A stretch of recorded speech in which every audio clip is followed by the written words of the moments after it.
பழங்காலத்தில் ஒரு செல்வந்தரின் மகள் குதிரை சவாரி செய்து கொண்டிருந்த போது எதிர்பாராத விதமாக கீழே விழுந்தாள். அந்த விபத்தில் அவளது இடுப்பு எலும்பு மூட்டிலிருந்து விலகிவிட்டது. தந்தை எத்தனையோ சிறந்த மருத்துவர்களை அழைத்தார். ஆனால் அந்த பெண் ஒரு பிடிவாதமான கொள்கையில் இருந்தார். அவதிப்படுகிறாய். இது என் வலி, நான் தாங்குவேன்.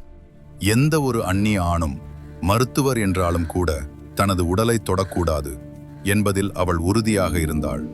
சிகிச்சை அளிக்க முடியாமல் அவள் நாளுக்கு நாள் பலவீனமடைந்து வந்தாள். கடைசியாக காத்தமுல் அதிப்பா, அதாவது மருத்துவர்களின் தந்தை என்று போற்றப்படும் இப்னு சீனாவிடம் சென்றனர். அனைத்தையும் கேட்ட அவர் ஒரு நிபந்தனை விதித்தார். உன் மகளை நான் தொடாமலேயே குணப்படுத்துகிறேன். ஆனால் அதற்கு பதிலாக ஆரோக்கியமான ஒரு பருமனான பசுமாட்டை கொண்டு வர வேண்டும். தந்தையும் ஒரு நல்ல கொழுவென இருந்த பசுமாட்டை கொண்டு வந்தார்.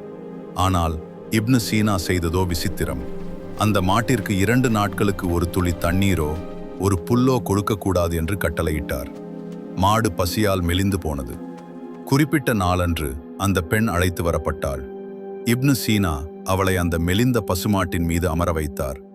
பெண்ணின் 2 கால்களையும் பசுமாட்டின் வயிற்றுக்கு கீழே ஒரு வலுவான கயிற்றால் சேர்த்து இறுக கட்டினார். இப்போது அந்த மாட்டிற்கு முன் நிறைய புற்களையும் உப்பு கலந்த ஒரு வாளி தண்ணீரையும் வைத்தார். தாகத்தில் இருந்த மாடு அந்த நீரை ஒரே மூச்சில் குடித்தது. அதிகமான உணவு மற்றும் நீரால் மாட்டின் வயிறு மெல்ல மெல்ல விரிவடையத் தொடங்கியது. வயிறு விரிவடைய அடியில் கட்டப்பட்டிருந்த பெண்ணின் கால்களுக்கு ஒரு பலமான இழுவை ஏற்பட்டது. திடீரென ஒரு சத்தம், டக்! அதிகப்படியான அந்த அழுத்தத்தினால் விலகியிருந்த இடுப்பு எலும்பு மீண்டும் அதன் பழைய இடத்திலேயே சரியாக அமர்ந்தது.